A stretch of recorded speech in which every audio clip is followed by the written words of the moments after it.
Hello dear students, welcome to my channel gateway for engineers. देखिए, in the last class हमने discuss किया था about types of bearing. ठीक है, types of bearing हमने देखा था on the basis of reference line, that is true bearing and magnetic bearing. ठीक है, फिर हमने इंस्ट्रूमेंट्स को भी डिस्कस किया कि कैसे मेजर करते हैं, ट्रू बियरिंग को कैसे मेजर करते हैं, मैग्नेटिक बियरिंग को कैसे, कंपास का क्या कंस्ट्रक्शन डिटेल्स होता है, कंपास को कैसे यूज किया जाता है। नाउ अब हम लोग जो आगे स्टार्ट करने जा रहे हैं, दैट इज, अभी तक हम लोग पढ़ रहे थे द बेसिक टर्मिनोलॉजी। अब हम लोग जो स्टार्ट करने जा रहे हैं, that is measurement in compass surveying. So next topic is measurement in compass surveying.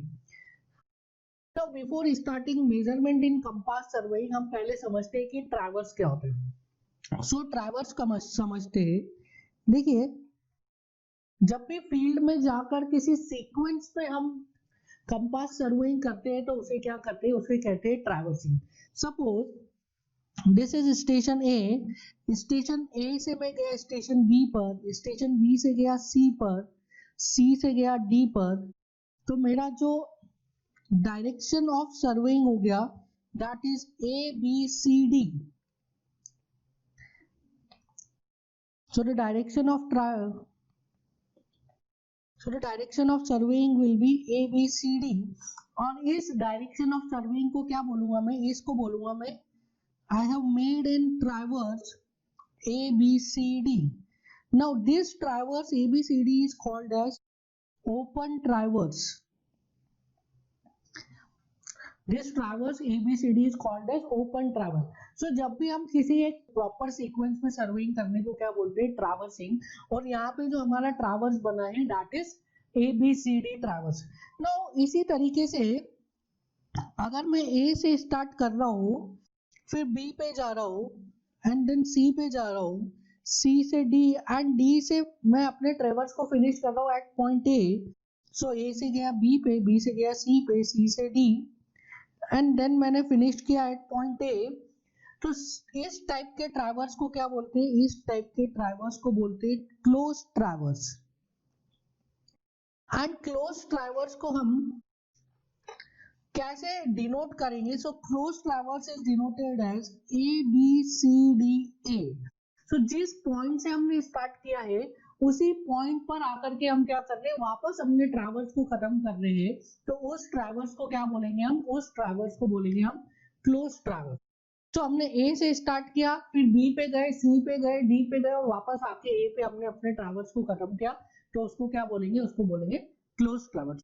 Now अब जब हम किसी एक स्टेशन पर जा रहे हैं तो उस स्टेशन पे क्या क्या एक्शंस हम परफॉर्म कर रहे हैं, किस तरीके से हम बियरिंग्स को मेजर कर रहे हैं, वो हम लोग डिस्कस करने वाले हैं। Now so measurement of bearing की अगर बात करूं और मेजरमेंट इन कंपास सर्वेइंग की बात करूं,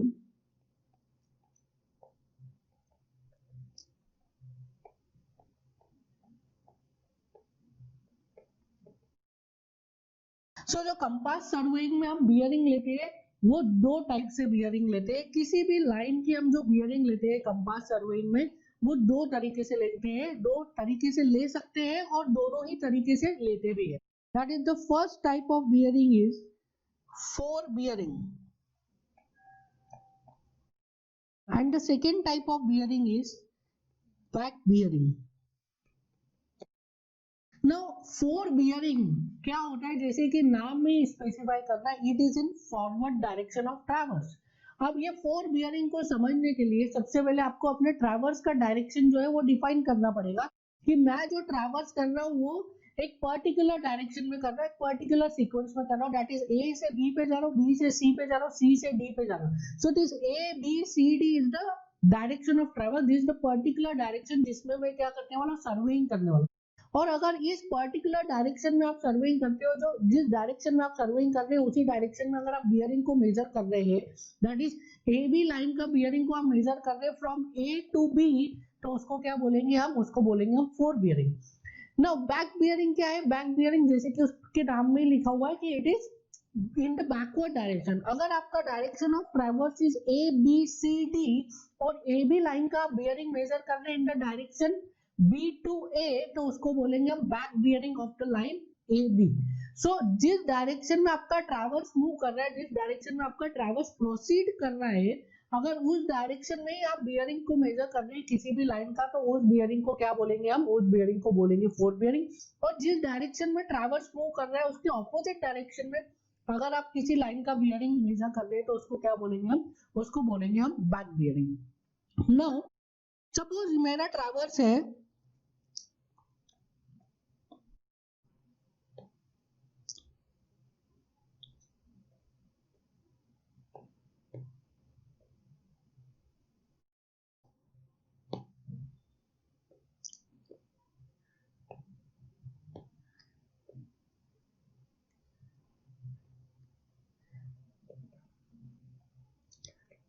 suppose this ABCD is my travel, जिसको मुझे सर्विंग करना है, जिसका मुझे, तो मैंने क्या किया, सबसे पहले स्टेशन ए को लोकेट किया, उस ए स्टेशन पर फील्ड में जाके क्या है, अपने कंपास इंस्ट्रूमेंट को सेटअप किया।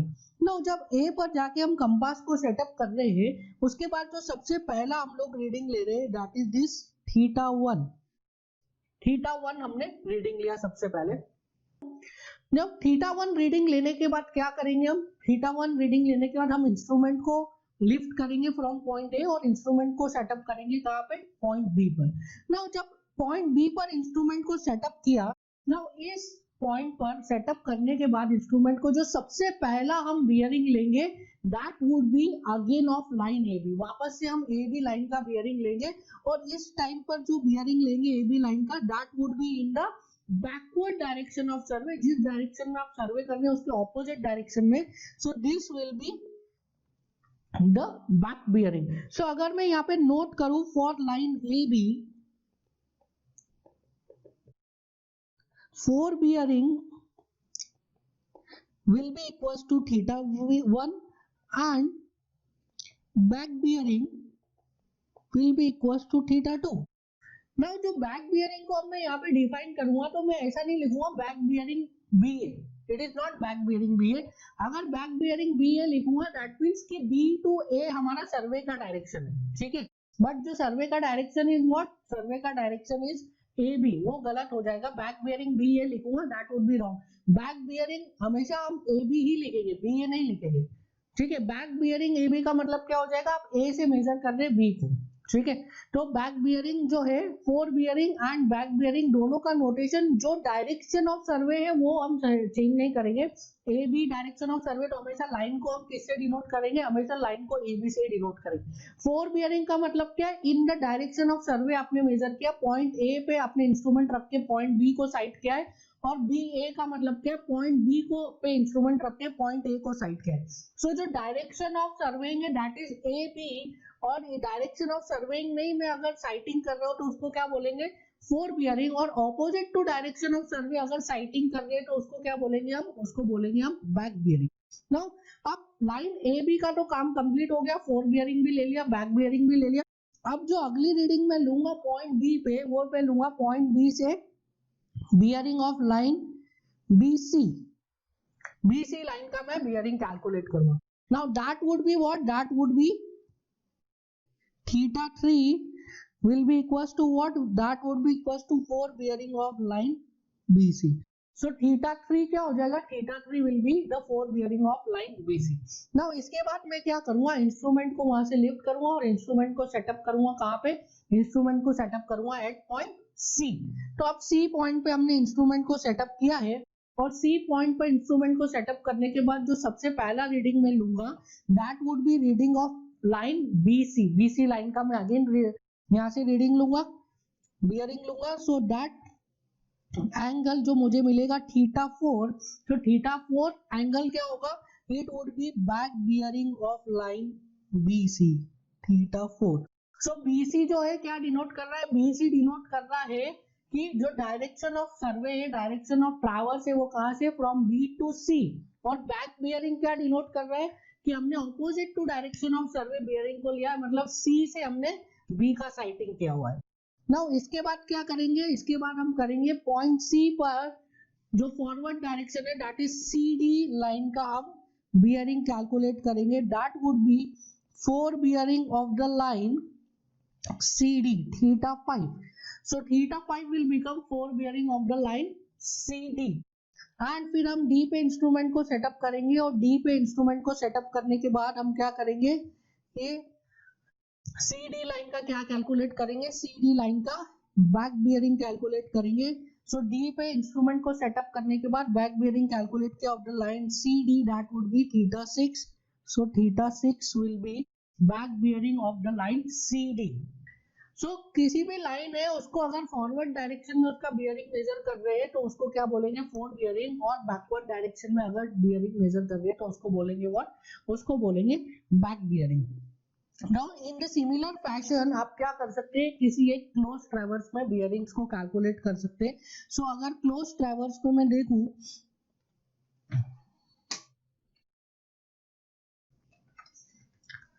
अगर कोई क्लोज ट्रैवर्स में मैं देखूं,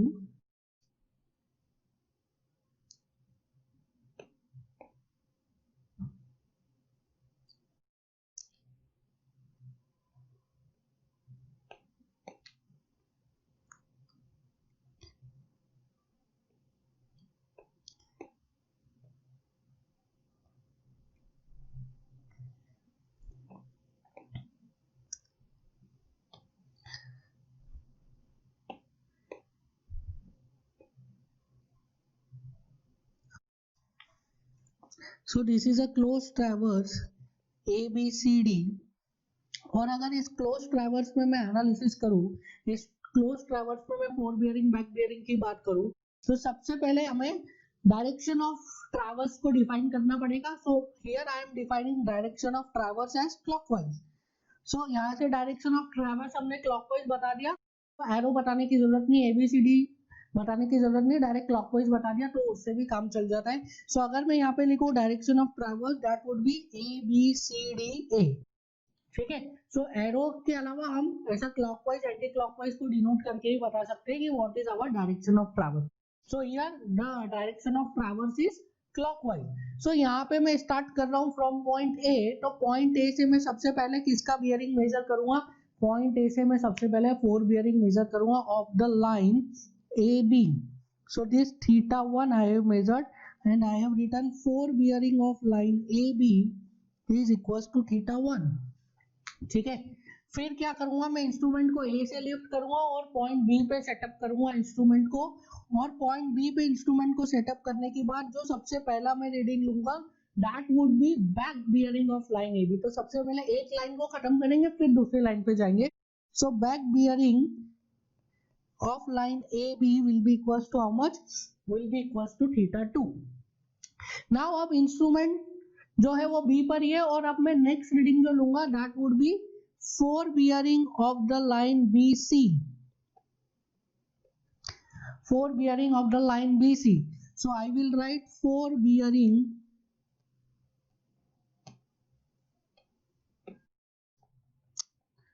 bearing of line B C is equal to how much, is equal to theta 3।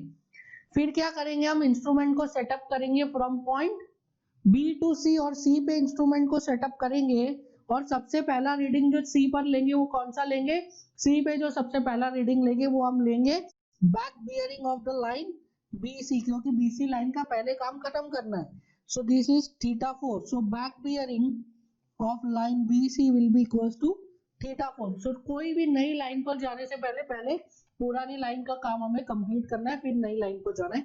सो इसके बाद जो मैं रीडिंग लूंगा फ्रॉम स्टेशन सी, वो मैं लूंगा fore bearing of line C D. So fore bearing of line C D will be equals to how much, will be equals to theta 5। And then मैं station को सेटअप करूंगा at point D, और point D पे instrument को setup करने के बाद जो बियरिंग कैलकुलेट करेंगे that would B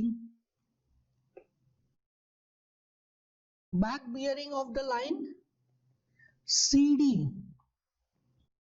which is equals to theta 6. So this angle is theta 6. Now इसके बाद पॉइंट डी से कौन सा हम बियरिंग लेंगे, पॉइंट डी से हम लेंगे four bearing of the line DA. So four bearing of line DA will be equals to how much, will be equals to theta 7. Now instrument को सेटअप करेंगे एट पॉइंट A, और point A पर क्या करेंगे, back bearing लेंगे of the line DA. So back bearing of line DA will be equals to how much? Theta 8. सो इस तरीके से एक एक करके हम क्या करेंगे, इंस्ट्रूमेंट को from one station to other station shift करते जाएंगे और four bearing and back bearing लेते जाएंगे. अगर हम डायरेक्शन ऑफ सर्वे में बियरिंग को मेजर कर रहे हैं तो उसे क्या बोलेंगे, उसे फोर बियरिंग बोलेंगे. और opposite to the direction of traverse हम अगर बियरिंग को मेजर कर रहे हैं तो उसको क्या बोलेंगे, हम बैक बियरिंग बोलेंगे. Now please write down the definition of four bearing and back bearing.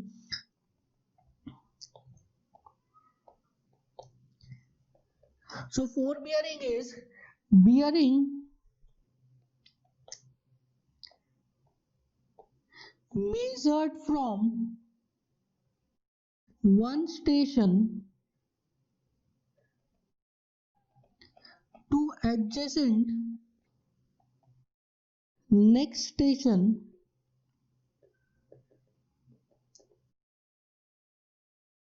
in the direction of survey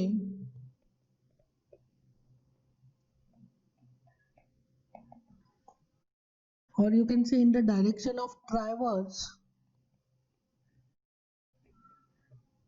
is called forebearing. So bearing measured from one station to adjacent next station in the direction of traverse is called as what? Is called as forebearing. forebearing को किससे denote करते हैं? FB से. Next is back bearing, इसको denote करते हैं हम BB से. So it is bearing measured from one station to adjacent previous station in direction opposite to traverse is called as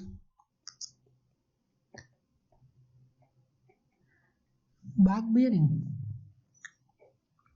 So bearing measured from one station to adjacent next station is forebearing, and one station to adjacent previous station in the direction opposite to the direction of traverse is back bearing. So after forebearing and back bearing, the next topic of discussion is some important points we are going to discuss. and ये important points को आप और अच्छे से याद रखेंगे because ये important points से आपको काफी सारे न्यूमेरिकल्स मिलेंगे और काफी सारे न्यूमेरिकल्स में ये जो ऑब्जर्वेशन है, ये जो पॉइंट्स है वो आपकी काफी हेल्प करने वाले हैं. सो important points to remember.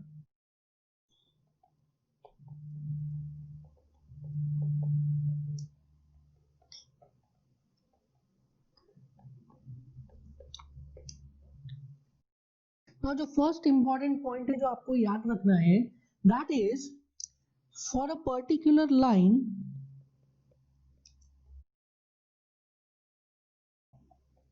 आप इस पे ध्यान रखेंगे कि this observation is for a line, for a particular line it's forebearing minus back bearing is equals to 180 degree. So for a particular line, the difference of forebearing and back bearing is how much? Is 180 degree. Now this is very important observation क्योंकि ये क्या दे रहा है, ये observation आपको direct relation दे रहा है between forebearing and back bearing, कि forebearing और back bearing में जो difference होता है that is 180 degree. इसकी मदद से आप क्या कर सकते हैं, अगर आपको forebearing दिया है तो आप back bearing calculate कर सकते हैं, back bearing दिया है तो forebearing calculate कर सकते हैं. सो एनालाइज करते हैं किसी एक लाइन को कंसिडर करके. So I am considering a line, suppose this is a line AB. अब मैं जब भी लाइन के साथ ये प्लस एंगल बनाता हूँ, प्लस का साइन बनाता हूँ, इसका मतलब क्या है कि ये जो प्लस का साइन है वो किसको रिप्रेजेंट कर रहा है, ये प्लस का साइन रिप्रेजेंट कर रहा है स्टेशन को. So this is an station. अब स्टेशन में this is north and this is south. और जहाँ पे ये इंटरसेक्ट हो रहा है this is point of observation.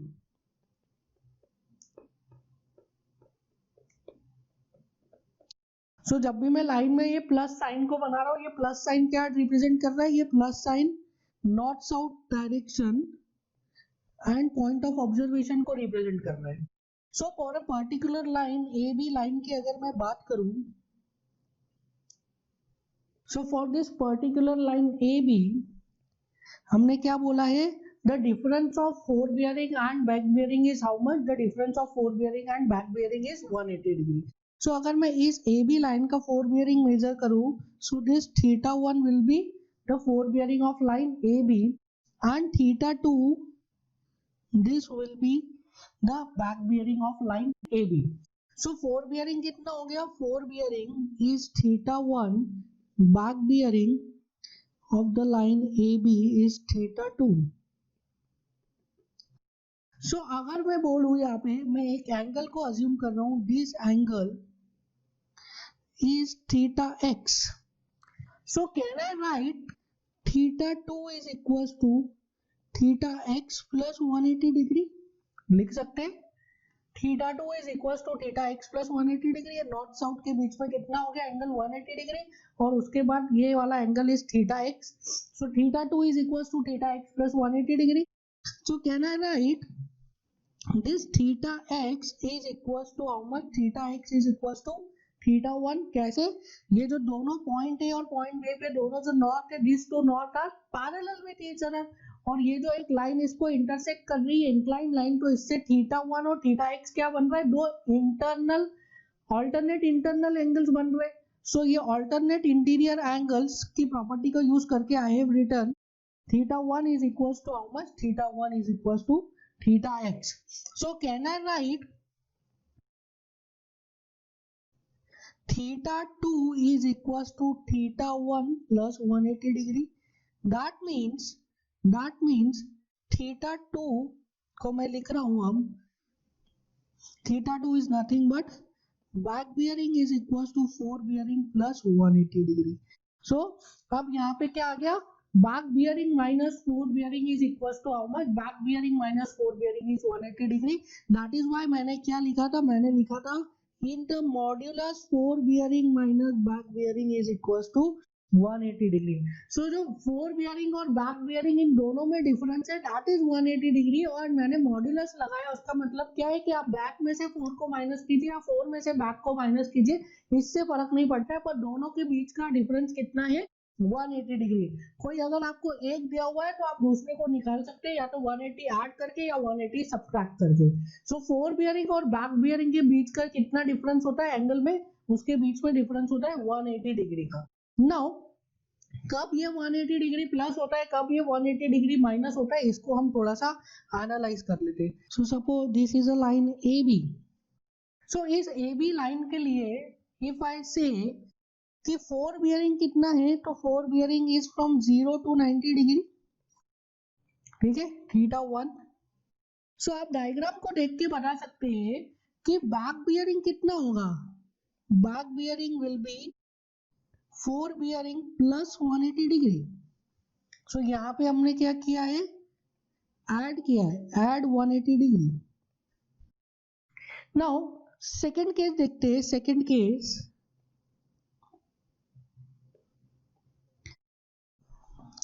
AB, if I say 4 bearing is from 90 degree to 180 degree, so यहाँ पे बैक बियरिंग कितना हो जाएगा, बैक बियरिंग इज ऑल्सो भी equals to 4 bearing plus 180 degree.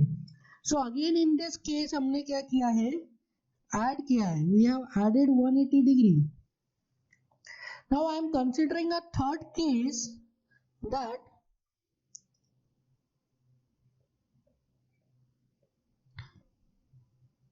this is line A, this is line B, and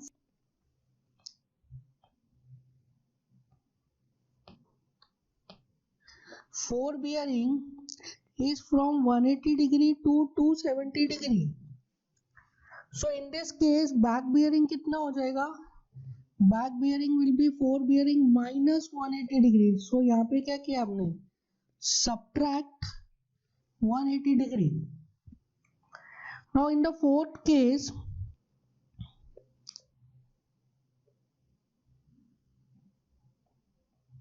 this is point A, this is point B. सब में आप direction of traverse बताएंगे.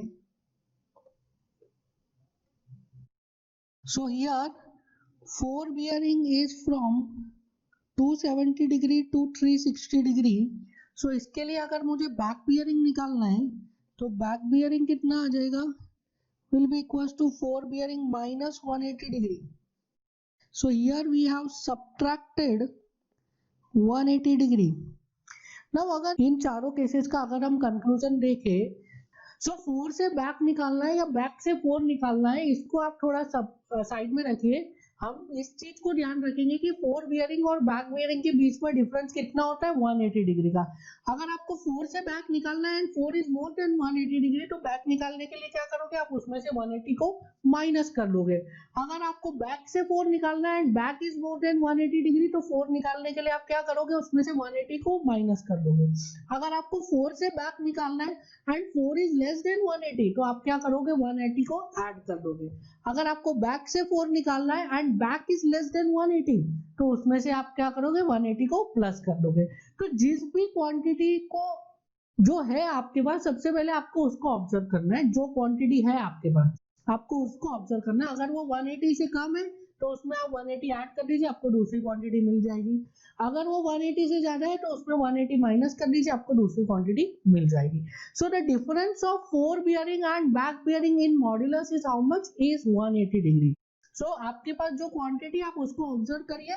अगर वो क्वांटिटी जो आपके पास है वो 180 से कम है तो उसमें 180 ऐड कर दीजिए, आपको दूसरी क्वांटिटी मिल जाएगी. अगर जो क्वांटिटी आपके पास है वो 180 से ज्यादा है तो उसमें से 180 माइनस कर दीजिए, आपको दूसरी क्वांटिटी मिल जाएगी.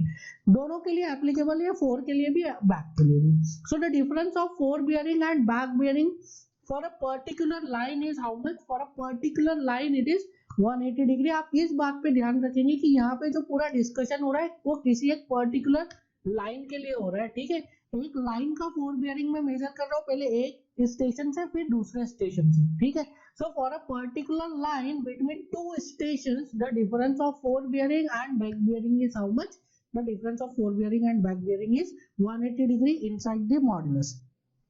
नाउ अब हम सेकेंड पॉइंट लिखते हैं. हम लोग डिस्कस कर रहे थे इंपॉर्टेंट पॉइंट्स टू रिमेंबर. उसमें हमने फर्स्ट पॉइंट देखा, for a particular line between 2 station the difference of 4 bearing and back bearing is how much, 180 degree.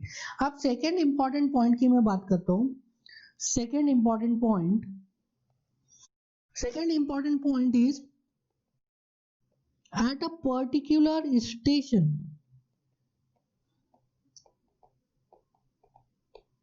at a particular station the difference of 4 bearing and back bearing for 2 different line, at a particular station for 2 different line the difference of 4 bearing and back bearing will give you either internal angle or external angle. So for a particular station, अगर किसी particular station की बात करूं जिसमें कि दो different lines जा रही है, तो उन दोनों लाइन की बात कर रहा हूं मैं. The difference of 4 bearing and back bearing will give you what, internal angle or external angle between the lines.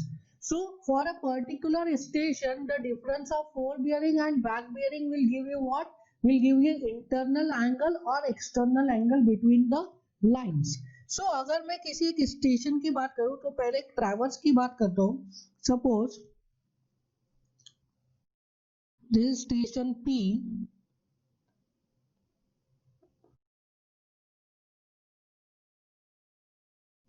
this is station Q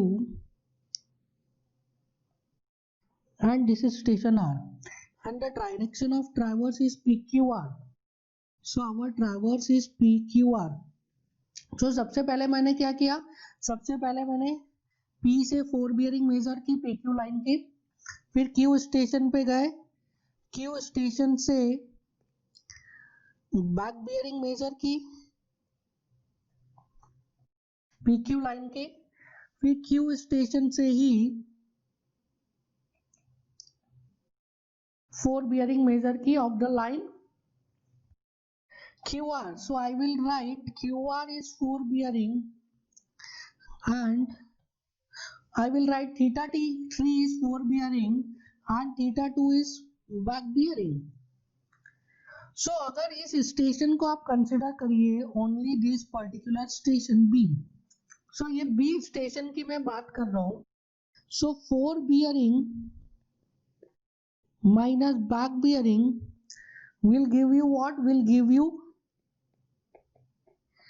internal और एक्सटर्नल एंगल. यहाँ पे आप देख सकते हैं कि ये जो एंगल है थीटा 2, ये जो थीटा 2 एंगल है यहाँ से लेके यहाँ तक, तो थीटा 2 एंगल में से अगर मैं थीटा 3 एंगल को माइनस करूंगा तो मुझे कौन सा एंगल मिलेगा? I will get this angle. और ये जो एंगल है ब्राउन कलर से मैंने शो किया है, ये ब्राउन कलर वाला एंगल कौन सा है? This is nothing but internal angle.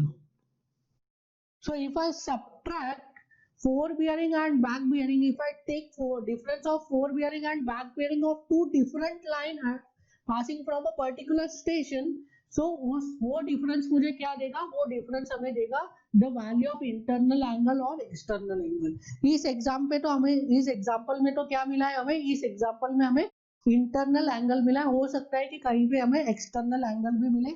So the difference of four bearing and back bearing will give us what? Will give us the value of internal और एक्सटर्नल एंगल. इसी में अगर आप एक दूसरा एग्जाम्पल देखें जिसमें डायरेक्शन ऑफ ट्रैवर्स हम चेंज कर देते हैं. So this is point A, this is point B and this is point C. So सबसे पहले मैं क्या मेजर करूंगा? स्टेशन ए से four bearing of A B. फिर मैं स्टेशन बी पे जाऊंगा और मेजर करूंगा what? Theta 2 that is back bearing of A B. फिर मैं स्टेशन 2 से क्या मेजर करूंगा? Fore bearing of B C that is theta 3. So आप देखिए, I will say difference of four bearing and back bearing at this station B will give me what? Internal और external angle. तो आप यहाँ से देख सकते हैं कि देखिए अगर मैं ये थीटा 2 को लिखूंगा मैं बैक बियरिंग और थीटा 3 को लिखूंगा मैं four bearing. So back bearing और फोर बियरिंग देखिए, this is my back bearing. So इसमें से अगर मैंने फोर बियरिंग को माइनस कर दिया इस वैल्यू को, तो मेरे पास क्या वैल्यू बचेगी?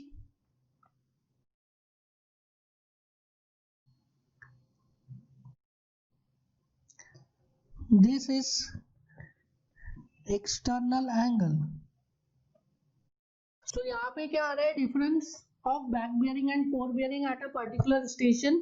यहाँ पे हमें बैक बियरिंग और फोर बियरिंग का डिफरेंस क्या दे रहा है? हमें यहाँ पे एक्सटर्नल एंगल दे रहा है. और इसके पहले वाले केस में क्या दिया था? हमें इंटरनल एंगल दिया था. सो अगर किसी पर्टिकुलर स्टेशन पे बात करेंगे तो the difference of four bearing and back bearing of two different lines passing from that station क्या देगा? वो दोनों लाइंस के बीच में या तो इंटरनल एंगल देगा या तो एक्सटर्नल एंगल देगा. तो अब यहाँ पे बात होगी, हमारे पास तीन चीजें हैं. एक फोर बियरिंग है, एक बैक बियरिंग है और एक इंटरनल या एक्सटर्नल एंगल है. ठीक है, तो अब ये तीनों क्वांटिटीज में से अगर कोई दो क्वांटिटी हमें पता है, इन तीनों क्वांटिटी में से अगर कोई दो क्वांटिटी पता है तो हम तीसरे क्वांटिटी को क्या कर सकते हैं? कैलकुलेट कर सकते हैं. अब एक स्टूडेंट ने पूछा कि भाई फोर बियरिंग पता है तो मैं बैक बियरिंग निकाल सकता हूँ, फोर बियरिंग बैक बियरिंग पता है तो इंटरनल एंगल निकाल सकता हूँ. तो तीन में से दो क्वांटिटी क्यों? एक ही क्वांटिटी पता होगी तो भी निकाल लेंगे. तो उसके लिए आंसर है कि जो फोर बियरिंग से आप बैक बियरिंग निकालते हो वो कोई एक पर्टिकुलर लाइन की होती है। सपोज आपको कोई एक लाइन की फोर बियरिंग पता है तो उससे आप 180 ऐड करके या माइनस करके उसी लाइन की बैक बियरिंग निकाल सकते हो, कोई दूसरी लाइन की नहीं निकाल सकते। बट यहाँ पे जो हम बात कर रहे हैं, यहाँ पे हम दो डिफरेंट लाइंस की four bearing and back bearing के बारे में बात कर रहे हैं। एक लाइन का फोर बियरिंग है, एक लाइन का बैक बियरिंग है, ठीक है, जो कि दोनों लाइंस पास हो रही from a particular station. So अगर आपके पास इन तीनों क्वांटिटी में से that is four bearing of one line, second back bearing of second line and included and internal और external angle between the two lines, ये तीनों क्वांटिटी में से अगर कोई दो क्वांटिटी है आपके पास तो आप तीसरा क्वांटिटी इजीली कैलकुलेट कर सकते हो। सो दिस इज ऑब्जर्वेशन नंबर 2। और पॉइंट्स टू बी रिमेंबर में जो सेकंड पॉइंट था, इसमें हम क्या निकालते हैं, इसमें एक स्टेशन पे बात करते हैं और स्टेशन से अगर दो लाइंस पास हो रही है तो उनके फोर बियरिंग और बैक बियरिंग के डिफरेंस से हमें क्या मिलते हैं, या तो इंटरनल एंगल मिलेगा या तो एक्सटर्नल एंगल मिलेगा। So till now we have discussed measurement of compass surveying, measurements in compass surveying. उसमें हमने देखा था फोर बियरिंग का मेजरमेंट एंड बैक बियरिंग का मेजरमेंट। फिर फोर बियरिंग और बैक बियरिंग से हमने कुछ इंपॉर्टेंट पॉइंट्स को देखा, इंपॉर्टेंट पॉइंट जो हमें याद रखने हैं उनके बारे में डिस्कशन किया। तो एक छोटा सा टॉपिक है अब एक जिसको हमें समझना जरूरी है, that is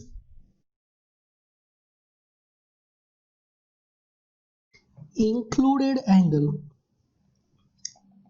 included angle, now हमें पता है कि इंटरनल एंगल क्या होता है, हमें पता है एक्सटर्नल एंगल क्या होता है, बट सर्विंग सब्जेक्ट में एक और एंगल को डिफाइन किया गया है, that angle is called as included angle. Now included angle is the angle between previous line and next line, but the condition is it must be measured in a clockwise direction.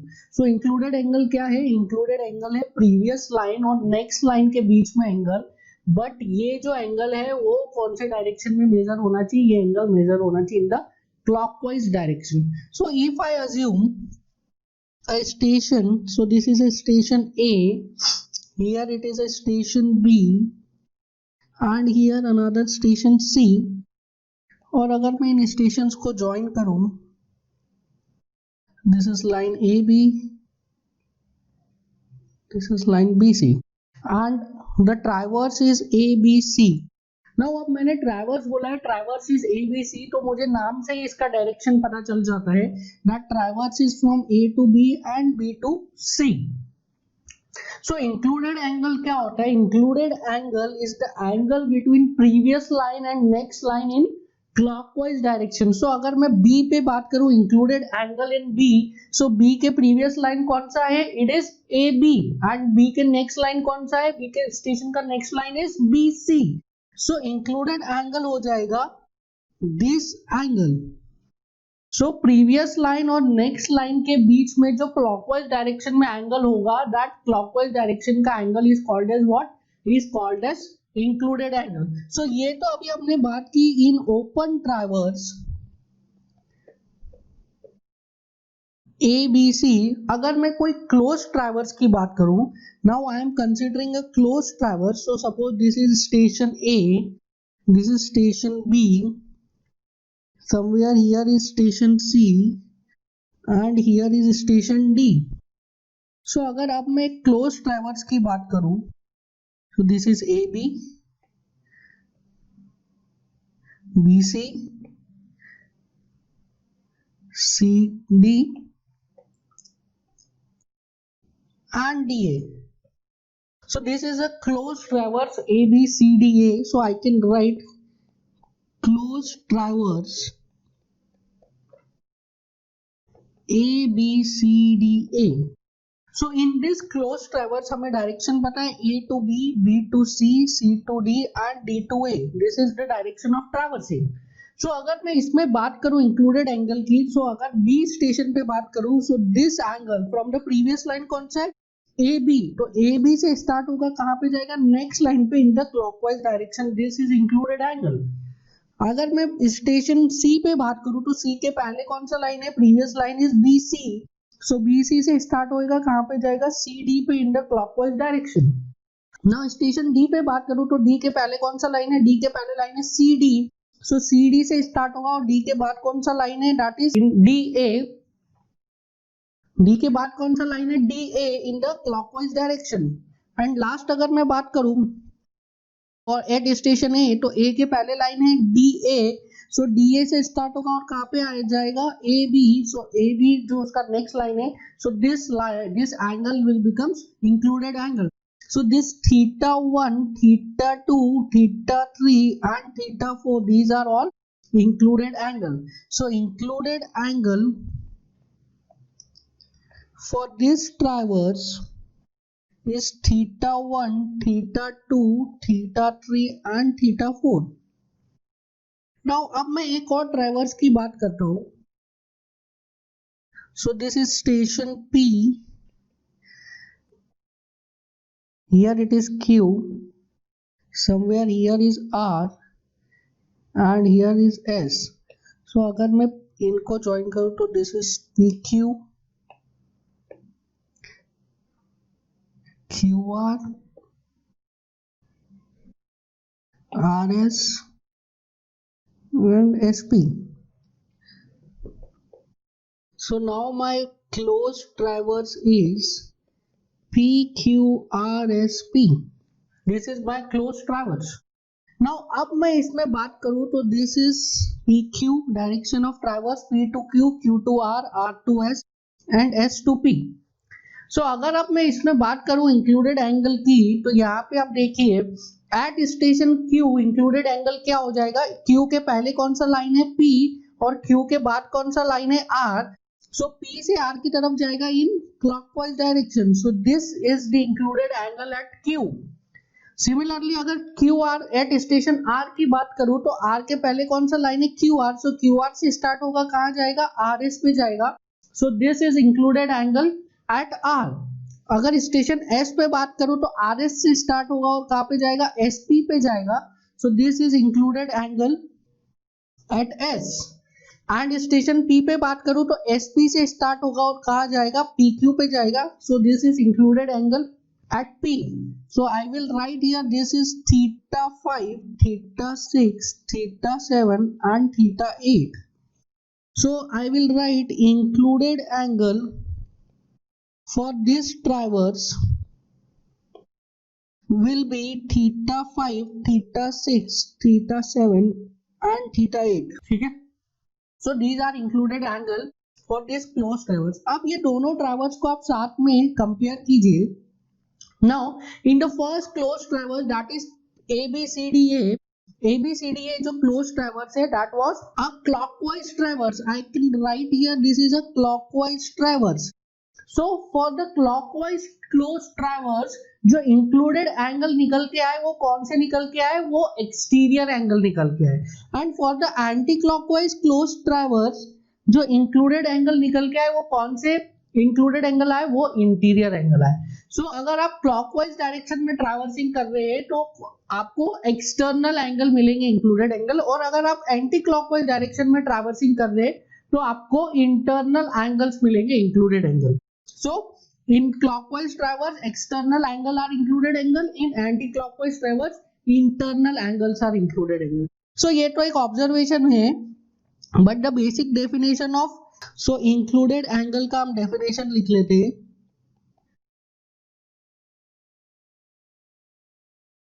Included angle, it is the angle measured from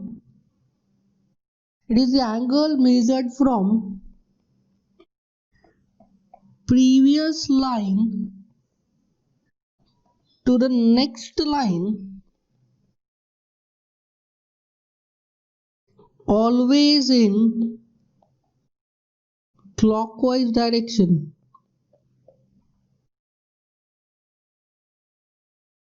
Now ये जो clockwise direction बता रहा हूँ, ये clockwise direction is the direction of measurement of the angle of the included angle. So included angle को हमेशा हम clockwise direction में measure करेंगे. उससे फर्क नहीं पड़ता है कि आपका traverse clockwise है या traverse आप anti clockwise traversing कर रहे हैं. So this was included angle. ये थोड़ा सा different एक type का angle है जिससे कभी कभी न्यूमेरिकल्स आ गए हैं गेट में, इसलिए हमें इस टॉपिक को समझना जरूरी था. So the important points to remember are, the first one is For a line, the difference of forebearing and back bearing is equals to 180 degree, and for a station, the difference of forebearing and back bearing of two lines passing through that station is equals to internal angle or external angle between the two lines. तो ये दोनों हमारे important observation थे. That is, जो four bearing और back bearing किसी भी एक पर्टिकुलर लाइन की मैं बात करूं तो उसकी फोर बियरिंग और बैक बियरिंग के बीच में कितना डिफरेंस होता है, 180 डिग्री का. तो अब एक स्टूडेंट ने बहुत ही अच्छा क्वेश्चन पूछा कि जब हमें पता है कि फोर बियरिंग और बैक बियरिंग के बीच में 180 डिग्री का डिफरेंस होता है, तो मैंने पहले एक स्टेशन पे इंस्ट्रूमेंट को सेटअप किया, फिर वहां से फोर बियरिंग लिया. फोर बियरिंग लेने के बाद मैं दूसरे स्टेशन पे इंस्ट्रूमेंट को सेटअप कर रहा हूँ, तो वहां से उसी लाइन का बैक बियरिंग लेने की क्या जरूरत है, मैं सिंपली उसमें 180 को ऐड कर दूंगा या 180 को माइनस कर दूंगा, बता दूंगा वो दूसरी लाइन का बैक बियरिंग क्या है. So this is a valid, very valid question. जब हमें फोर बियरिंग और बैक बियरिंग के बीच में रिलेशन पता है कि किसी भी लाइन की अगर मैं बात करूं तो उसका फोर बियरिंग और बैक बियरिंग के बीच में the difference is always 180 degree, तो मुझे उसी लाइन के लिए दो दो बार मेजरमेंट्स लेने की क्या जरूरत पड़ रही है. पहले स्टेशन ए से मैंने उसी स्टेशन बी को फोकस किया, उसका फोर बियरिंग लिया, फिर स्टेशन बी पे गया, वहां पे वापस से स्टेशन ए को फोकस करके बैक बियरिंग ले रहा हूँ. तो एक ही लाइन की दो दो बार बियरिंग लेने की क्या जरूरत पड़ रही है जब हमें पता है कि फोर बियरिंग और बैक बियरिंग का डिफरेंस इज 180 डिग्री. अगर मुझे बैक बियरिंग निकालना भी है तो मैंने फोर बियरिंग लिया, उसमें से 180 डिग्री को ऐड किया या माइनस किया तो बैक बियरिंग आ जाएगी. इसका आंसर समझने के लिए हमें समझना पड़ेगा कंपास को. नाउ ये जो कंपास है, ये compass is a very sensitive equipment, और ये जो कंपास हमें बियरिंग दे रहा है, ये जो रीडिंग है दिस इज वेरी सेंसिटिव, और ये इंस्ट्रूमेंट से जो हम बियरिंग ले रहे हैं ये इंस्ट्रूमेंट में एरर आने के चांसेस बहुत ही ज्यादा है, बिकॉज ये इंस्ट्रूमेंट क्या कर रहा है, ये इंस्ट्रूमेंट हमें मैग्नेटिक बियरिंग दे रहा है. मैग्नेटिक बियरिंग कैसे दे रहा है, इस इंस्ट्रूमेंट में मैग्नेटिक नीडल लगी है, और वो मैग्नेटिक नीडल क्या कर रही है, मैग्नेटिक फ्लक्स लाइन के अलोंग क्या हो जा रही है, अलाइन हो जा रही है. नाउ ये जो नीडल का अलाइनमेंट है along the magnetic flux line, this alignment is very very very sensitive, and ये अलाइनमेंट जो है वो मिस अलाइन बहुत ही इजीली हो सकता है due to the presence of local magnetic object.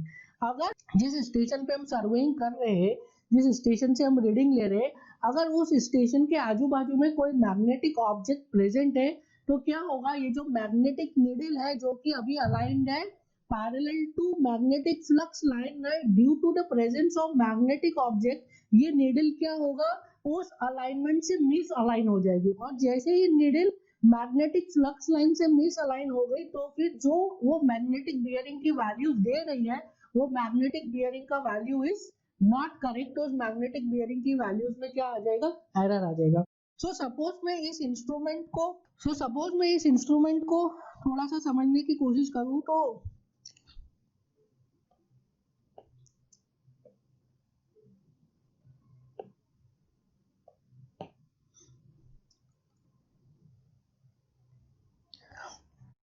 Now ये हमारा इंस्ट्रूमेंट है, कोई सा भी सर्वियर्स है या प्रिज्मेटिक है, प्रिंसिपल यही है. इसमें एक नीडल लगा है,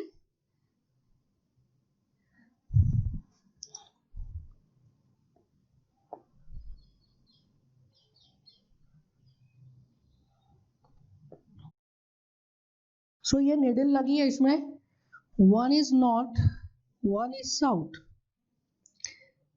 now currently I am assuming कि दिस जो नॉर्थ है साउथ है ये exactly magnetic north and magnetic south में अलाइंड है. सो अगर मैं यहाँ पे मैग्नेटिक फ्लक्स लाइन को ड्रॉ करूँ, सो ये मैग्नेटिक फ्लक्स लाइन है, और मैग्नेटिक फ्लक्स लाइन के अलोंग हमारा क्या है, नॉर्थ साउथ जो है नीडल वो अलाइन हो गया है along the magnetic flux line. तो अब सपोज यहाँ से कोई इलेक्ट्रिक का केबल जा रहा है, this is an electric cable, so I can say this is charged electric wire, या फिर I can say कि यहाँ पे कोई एक स्पीकर रखा है, तो स्पीकर में क्या रहता है, मैग्नेट रहता है, तो वो भी अफेक्ट करेगा किसको, मैग्नेटिक नीडल को, वो भी एक मैग्नेटिक ऑब्जेक्ट है. सो क्या होगा, due to that this electrical wire, ये जो लाइन है this line will get misaligned. ठीक है, so this is affected magnetic needle. This is north, this is south. So ये जो पिंक वाला बताया, ये पिंक वाला क्या होगा, this is affected magnetic needle. क्यों अफेक्ट हो गया? Due to presence of local magnetic objects such as electric wire, such as a magnet, such as very large amount of metal, iron. उसकी वजह से क्या होगा, ये जो मैग्नेटिक नीडल है वो उसका अलाइनमेंट मिसअलाइन हो जाएगा as compare to magnetic flux line. Now अब ये जो रीडिंग आपको देगा, ये जो रीडिंग देगा इंस्ट्रूमेंट, वो रीडिंग में एरर आएगा and this error is called as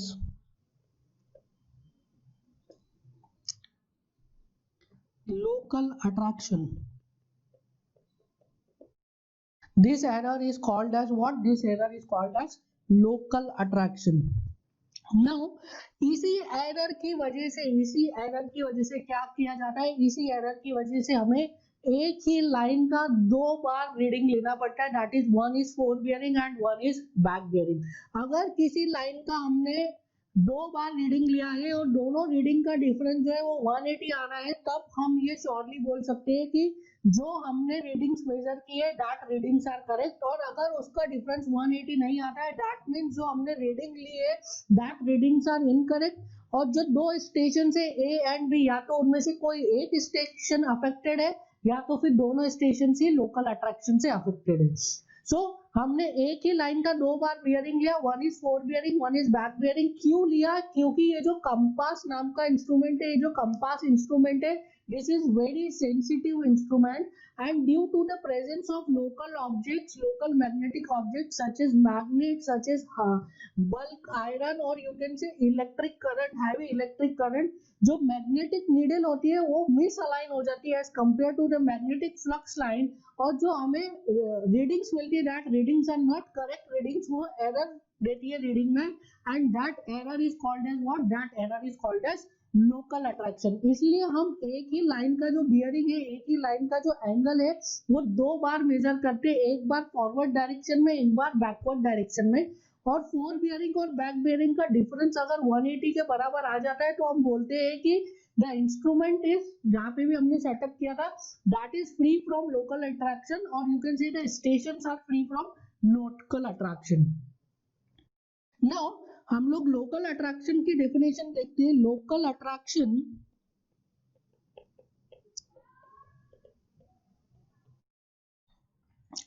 it is error. आप ये ध्यान रखेंगे, local attraction is an error, हमेशा ध्यान रखेंगे, local attraction is an error. So local attraction is an error induced in magnetic needle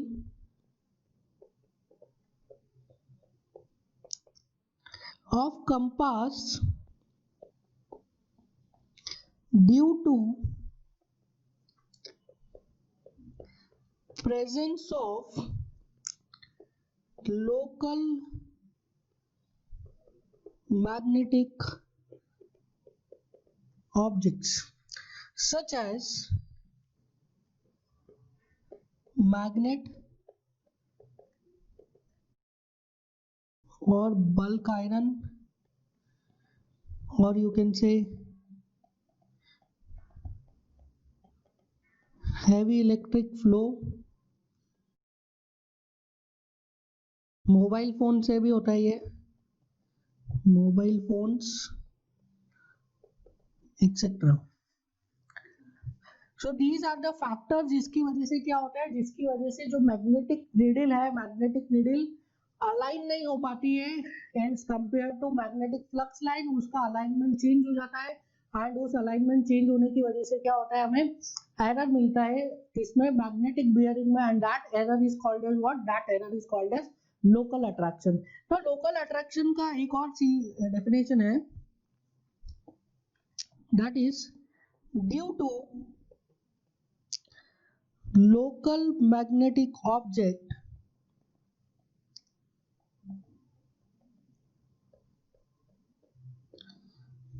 needle of magnetic compass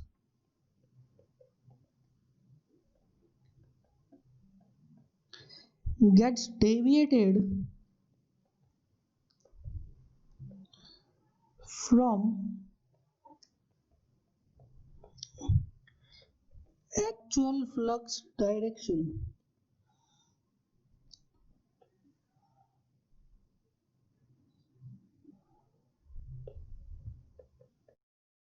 Gets deviated from actual flux direction. ठीक है, so क्या हो रहा है, local attraction की वजह से जो नीडल है वो डेविएट हो जा रहा है from actual flux direction. Now ये तो हमने समझ लिया लोकल अट्रैक्शन, ये हमने समझ लिया कि कंपास से दो बियरिंग क्यों लिया जाता है, एक ही लाइन का दो बार मेजरमेंट क्यों लिया जाता है, one is four bearing and one is back bearing. अब हमें समझना है कि अगर हमें पता चल गया कि एरर आ रहे हैं तो एरर को कैसे रिमूव करेंगे, क्या हमें उसमें प्रोसीजर अप्लाई करना है ताकि जो इनकरेक्ट रीडिंग है उनको कैसे करेक्ट किया जा सके. ये सब समझने से पहले इसमें मैं बता दूं आपको, इस जो चैप्टर है, इस चैप्टर में देयर इज नो फॉर्मूला. इस चैप्टर में सिर्फ और सिर्फ अंडरस्टैंडिंग है, सिर्फ और सिर्फ कॉन्सेप्ट है. सो अब हम लोग देखेंगे इंपॉर्टेंट पॉइंट्स टू रिमेंबर. ठीक है, important points to remember for this local attraction. So important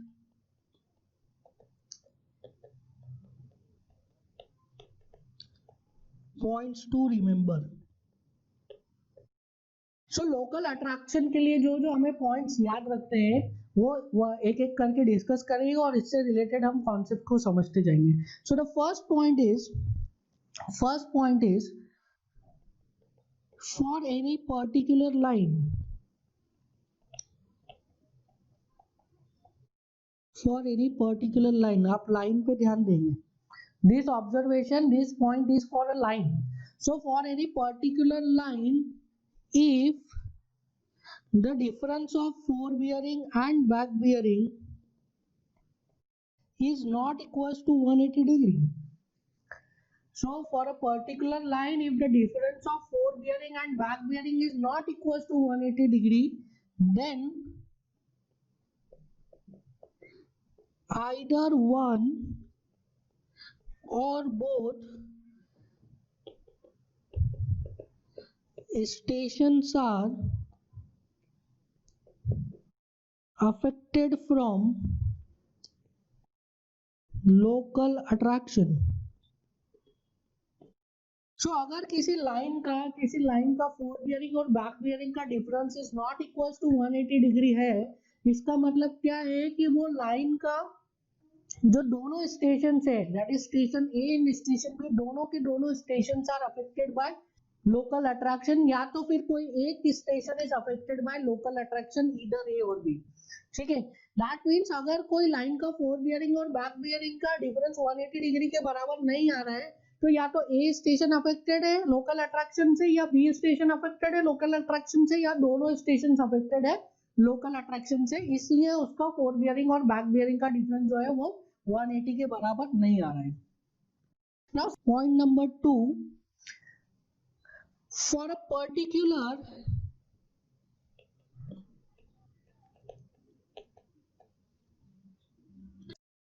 now second observation is for a particular line. देखिए second one is also for a line. For a particular line, if forward bearing minus back bearing is equals to 180 degree. For a particular line, if forward bearing minus back bearing is equals to 180 degree, then इसका क्या मतलब है? Then either both stations are free from local attraction or both stations are affected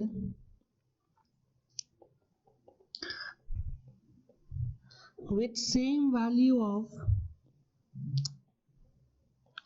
local attraction.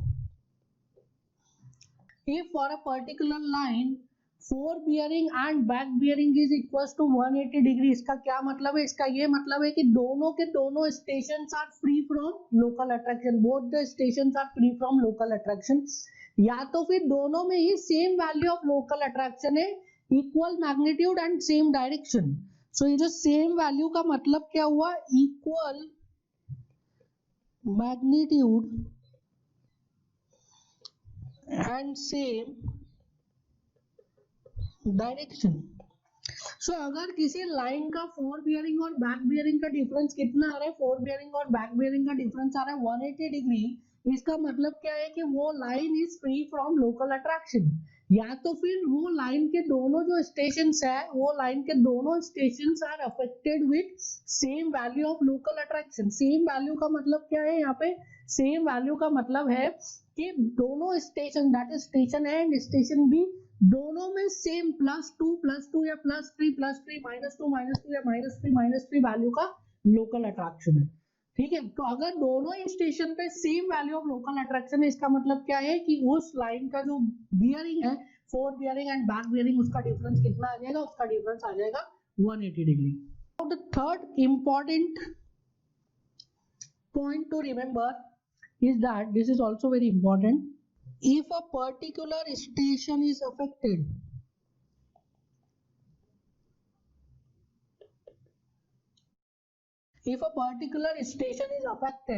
then all readings taken from that station will have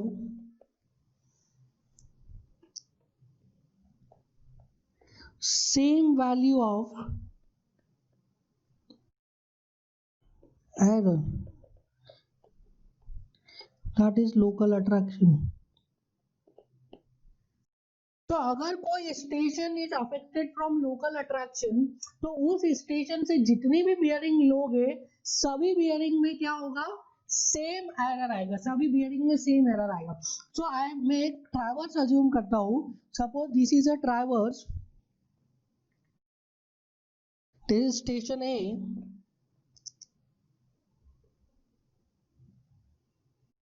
this is station B and this is station C. So मुझे पता है B is affected by local attraction. So मुझे पता है कि जो B है वो local attraction से affected है, और जो B का affected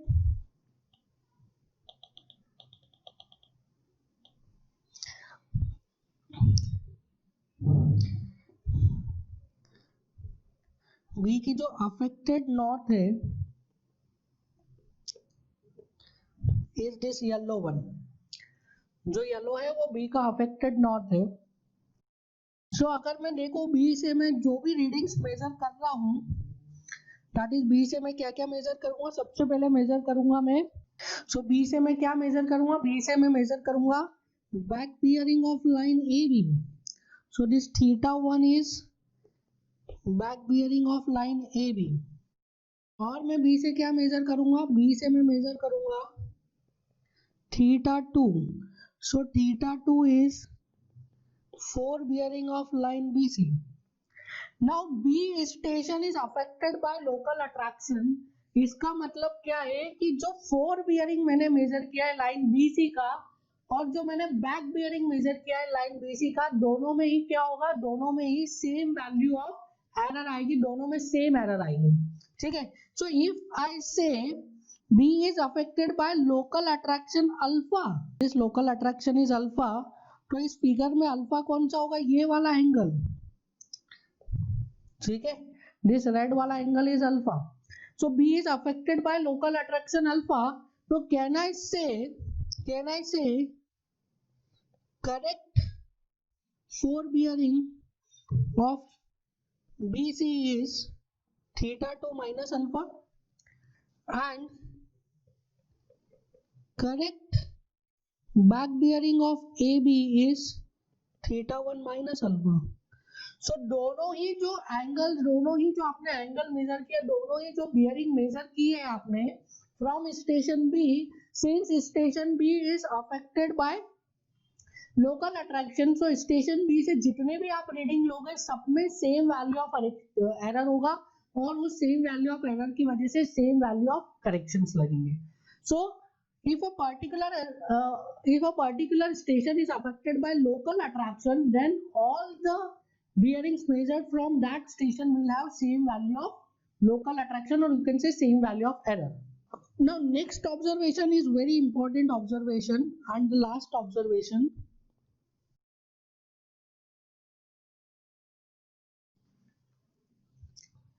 that is internal or external angle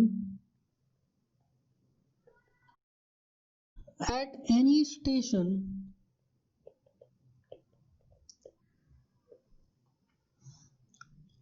will not be affected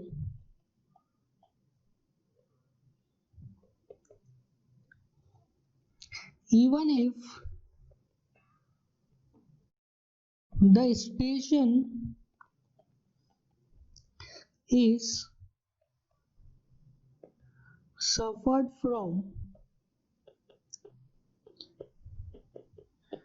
local attraction. Now ये क्या बोल रहा है कि internal angle and external angle पे लोकल अट्रैक्शन का कोई फर्क नहीं पड़ेगा. देखिए this is very much true. एक एग्जांपल से देखते हैं, भले ही कोई स्टेशन पे लोकल अट्रैक्शन है तब भी उस स्टेशन पे जो इंटरनल एंगल या एक्सटर्नल एंगल को हमने मेजर किया है उसमें कोई एरर इंड्यूस नहीं होगा. जो इंटरनल और एक्सटर्नल आप कैलकुलेट करेंगे by using four bearing and back bearing. हमने देखा था किसी एक स्टेशन पे the difference of four bearing and back bearing will give you what, either internal angle or external angle. So अगर स्टेशन अफेक्टेड है लोकल अट्रैक्शन से तब भी उसके इंटरनल एंगल या एक्सटर्नल एंगल पर कोई फर्क नहीं पड़ेगा.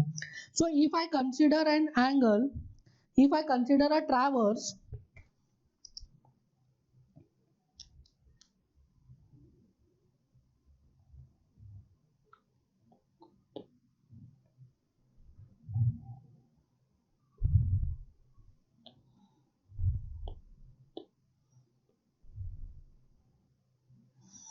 so this is a traverse A, B and C.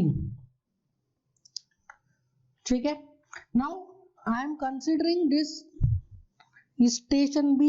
This station B is affected with local attraction. So this B is affected with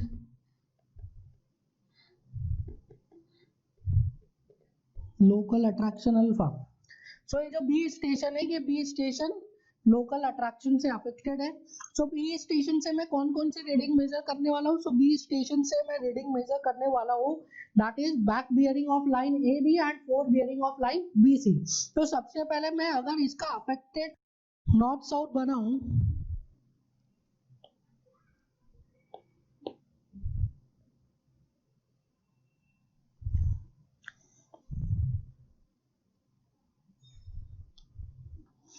सो इस टाइम मैं जो अफेक्टेड नॉर्थ साउथ बना रहा हूं,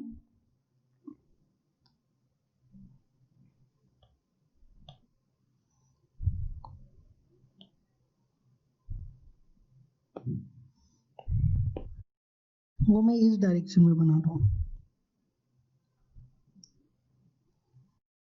so this red one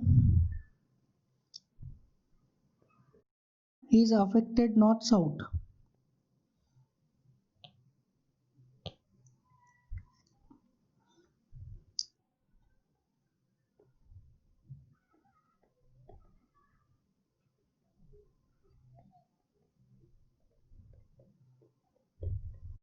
now जो अब हम angle measure करेंगे, कौन कौन से एंगल मेजर करेंगे? हम सबसे पहले एंगल मेजर करेंगे that is theta one. Theta one is back bearing of line A B. और कौन सा एंगल मेजर करेंगे? और हम एंगल मेजर करेंगे theta two. Theta two is four bearing of line B C. Now अभी हमने देखा कि if a station is affected with local attraction, then all the bearings measured from that station will be affected with the same value of local attraction. So यहाँ पे जो theta 1 और theta 2 है वो दोनों में सेम वैल्यू रहेगी local attraction की. That means if I say true value, so true value of 4 bearing of BC, this will be equals to how much? This will be equals to theta 2 plus alpha, and back bearing of the line AB, this will be theta 1 plus alpha. And we know that internal or external angle is the difference of forward bearing and back bearing. So I can write theta 1 plus alpha minus theta 2 plus alpha, which is equals to theta 1 minus theta 2. That is nothing but theta 1 is what? Theta 1 is back bearing of AB, measured back bearing of AB, minus theta 2 is what? forward bearing of BC. So देखिए यहाँ पे जो है local attraction का कोई effect नहीं हुआ है on the internal angle ABC. अगर आप यहाँ से भी देखें तो जितना करेक्शन फोर बियरिंग में लग रहा है उतना ही करेक्शन बैक बियरिंग में लग रहा है, और जो हम इंटरनल एंगल निकाल रहे हैं that is difference of four bearing and back bearing, तो जो करेक्शन है वो कैंसिल आउट हो जाएगा. ठीक है. सो जो आपको एंगल मिलेगा that is BAC. So angle BAC will not be affected by local attraction. ठीक है. सो BAC के ऊपर लोकल अट्रैक्शन का कुछ भी इफेक्ट नहीं होगा, और लोकल अट्रैक्शन की वजह से जो भी इंटरनल एंगल्स है वो आपको एकदम एक्यूरेट मिलेंगे, वो करेक्ट मिलेंगे, उनमें कोई करेक्शन लगाने की जरूरत नहीं है.